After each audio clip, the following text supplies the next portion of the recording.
तो आज के शंका समाधान सत्र में हम एक बहुत ही प्रसिद्ध जो अपना समीकरण है फिजिक्स में कैपिटल ई एनर्जी बराबर मास इनटू सी स्क्वायर, उस पर प्रश्न ले रहा हूं मैं। और प्रश्न है माहिन खान जी का, और ये कहते हैं कि when we say that when a particle is bound by some force as in atoms or nuclei, its total energy decreases and therefore system has less mass compared to when particles are free. और इसमें इनको कोई समस्या नहीं है, अगर less energy है तो less mass है, that's fine. However, a moving particle has more total energy than the particle at rest due to its kinetic energy. So it seems that its mass should increase with motion. Yet the modern physicists, including you, including me, say mass is invariant and only energy changes with velocity. ये इनका पूछना है कि ये दो तरह का व्यवहार क्यों किया जा रहा है। तो अपना जो इक्वेशन है बहुत प्रसिद्ध है इक्वेशन E बराबर mc स्क्वायर। पहले इनका प्रश्न समझ लेते हैं। तो अपने पास में कोई पार्टिकल है, इस पार्टिकल के अंदर में और छोटे पार्टिकल होकर के बाउंड हो सकता है, कैसा भी पार्टिकल है, हीलियम का पार्टिकल है या कोई सैंड का पार्टिकल है, किसी भी चीज का पार्टिकल है, छोटा बड़ा कैसा भी पार्टिकल है ये, और ये पूरा पार्टिकल एज सच रेस्ट में। तो ऐसा अगर है तो हम कहते हैं कि ये रेस्ट में होने के बावजूद भी इसमें एनर्जी भरी पड़ी है। और कितनी एनर्जी भरी पड़ी है?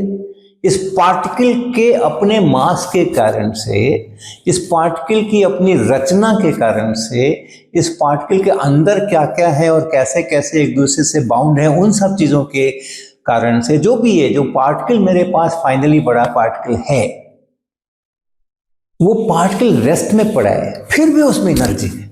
कितनी एनर्जी है? तो वो है ये mc स्क्वायर, जितना इसका मास है इंटू सी स्क्वायर। इस पार्टिकल के होने की वजह से इतनी एनर्जी है, पार्टिकल जस्ट है तो उसकी इतनी एनर्जी हो गई, और ये वो इक्वेशन E बराबर mc स्क्वायर कहलाता है।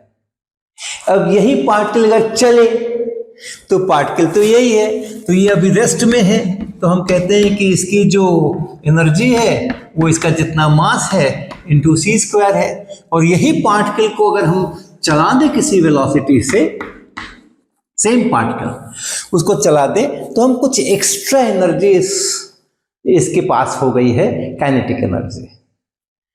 तो इसकी जो मास के होने के कारण से, ये पार्टिकल के अस्तित्व के कारण से, उसके एग्जिस्टेंस के कारण से जो एनर्जी है ये तो इतनी है, उसके अलावा हमने काइनेटिक एनर्जी दी है, तो टोटल एनर्जी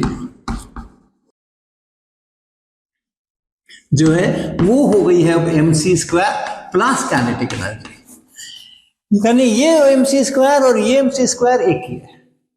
जो एक्स्ट्रा एनर्जी है उसका हिसाब यहां से लिया जा रहा है। तो उस पार्टिकल की अपनी जो एनर्जी है, जब कोई मोशन नहीं दिया गया था, वो है ये E बराबर mc स्क्वायर। ऐसा मॉडर्न इंटरप्रिटेशन है और इसलिए हम ऐसा करते हैं। अब जब आप तुलना करेंगे कि ये पार्टिकल चार और पार्टिकल से मिलके बना था बाउंड सिस्टम में, तो उस समय हम क्या करते हैं, मान लो ये वो चार पार्टिकल हैं, ये मिल करके यहाँ पे बना है और ये रेस्ट में है, और यहाँ पर ये चारों जो है वो अलग अलग हो गए हैं, एक यहाँ एक यहाँ एक यहाँ, ऐसा ये हो गया, और वो भी रेस्ट में।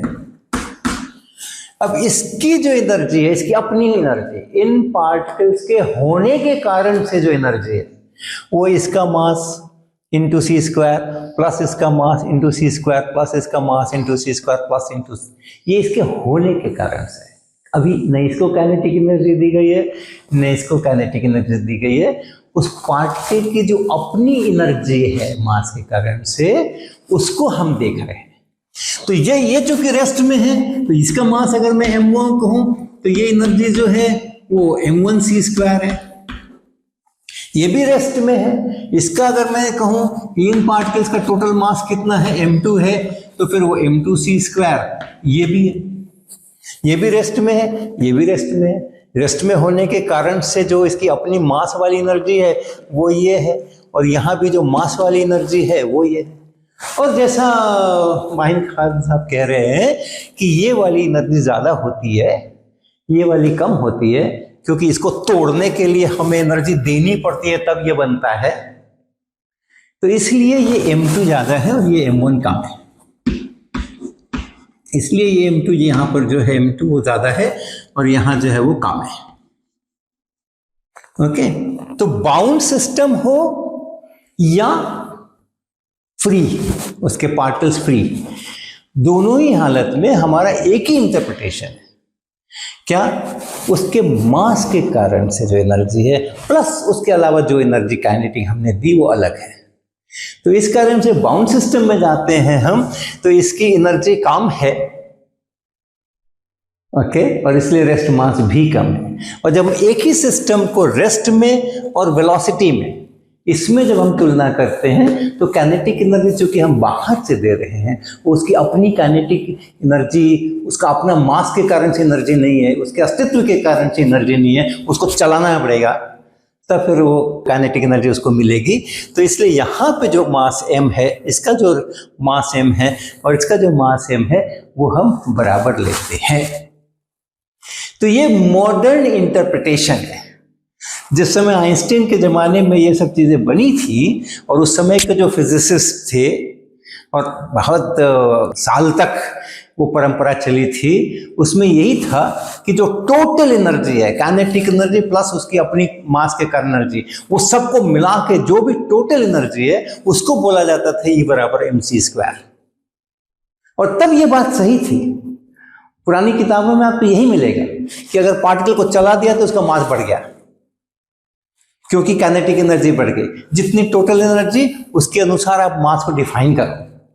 ये पहले परंपरा चलती थी, लेकिन अब लोग इसको नहीं देखकर इसको दूसरी तरह से इंटरप्रेट करते हैं कि उस पार्टिकल के कारण से अपनी energy plus any extra kinetic energy is the total energy. तो ये इक्वेशन जो है उसका अर्थ बदल गया है। ये टोटल एनर्जी नहीं है, ये मास के कारण से एनर्जी है। तब आपको सारी चीज़ें एक लाइन में दिखाई पड़ेगी।